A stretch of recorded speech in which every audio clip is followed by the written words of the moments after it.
I bet him. Yeah. No thanks, I don't like operas.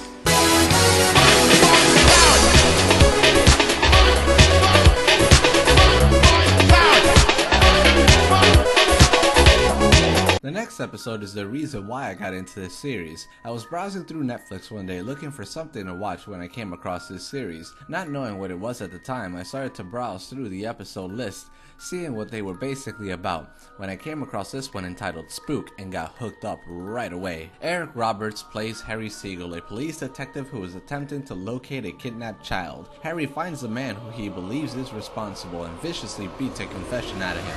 It soon becomes clear that this is not unusual behavior for Harry, who believes his methods are justified in the pursuit of a greater good. His motto is, sometimes you got to do a wrong to make things right. The suspect begs for his life, especially after Harry cuts the man's throat.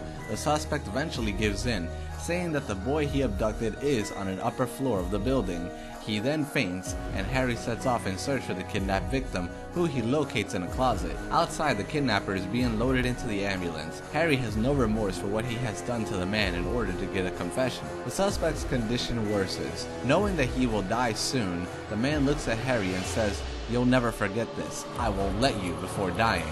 Since Harry did save the life of the kidnapped victim, who was the son of a senator, his punishment is relatively light. He is sentenced to 100 hours of community service.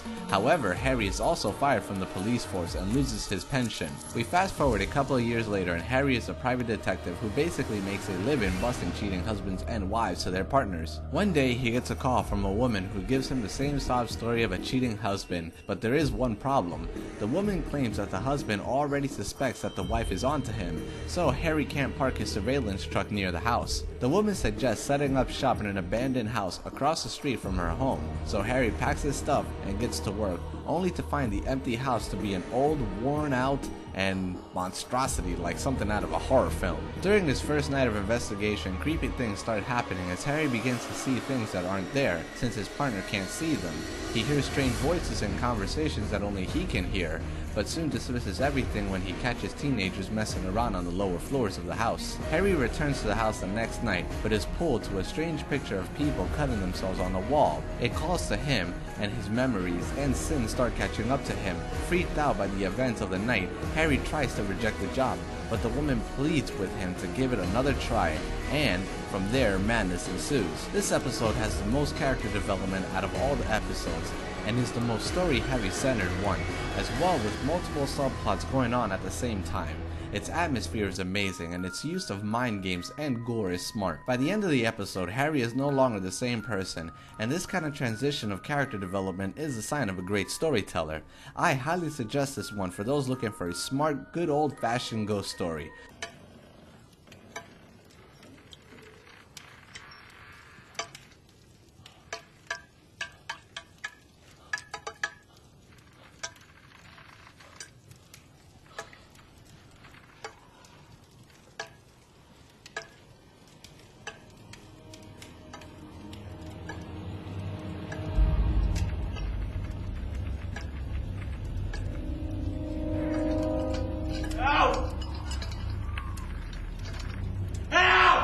Now, remember when I said that there were some episodes of Fear itself that left you wanting for more? Well, this is one of them. This episode is entitled The Sacrifice, and is one of vampire stories that tries to undo the damage Twilight has done to them. I'm sorry, but vampires aren't fags. They're blood-sucking creatures of the night who instill fear. Now, when I found out that this episode was going to be about vampires, I began to worry. We already had 2 episodes with old horror icons in zombies and werewolves that were really fucked up beyond belief, and I feared that the same for this one too was gonna happen, but I was pleased to be proven wrong. This episode starts off with 3 men traveling the countryside, with one of them wounded from a gunshot wound to the leg. It's hinted at that these men are bank robbers, but nothing is ever explained in detail over their criminal activity. Their car's tire suddenly gives out as it's literally shot at by an unknown assailant, so stuck in a forest during the winter, the men drag their wounded friend on a canoe and head to a small town they see not too far away. When they arrive, they meet 3 beautiful women who watch over a large cabin lodge with an old priest who lays sick in bed.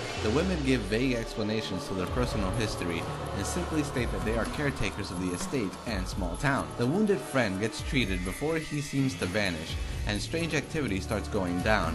Their tire was shot and didn't hit something sharp. Their friend is gone, the priest is gone, and now the protagonist's brother, one of the 3 robbers, is also missing. It turns out that the women have been capturing people and seemingly tormenting them. When our heroes get wind of this, he quickly manages to dispatch one of the girls and saves his brother, but their friend is still missing, who becomes victim to something, and that something is a very fucked up and creepy looking vampire. When the women explain themselves to be guardians of the estate, whose job is to keep a vampire locked in the estate, things go to hell.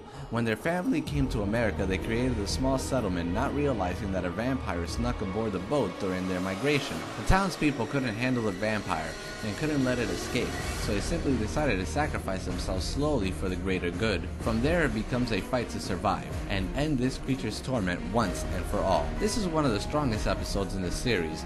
The pacing is excellent, the mystery is great, and trust me, I didn't spoil anything important, and the acting is great. And overall, the atmosphere and vampire itself is pretty chilling. If you want to watch this series, I highly suggest starting out with this episode.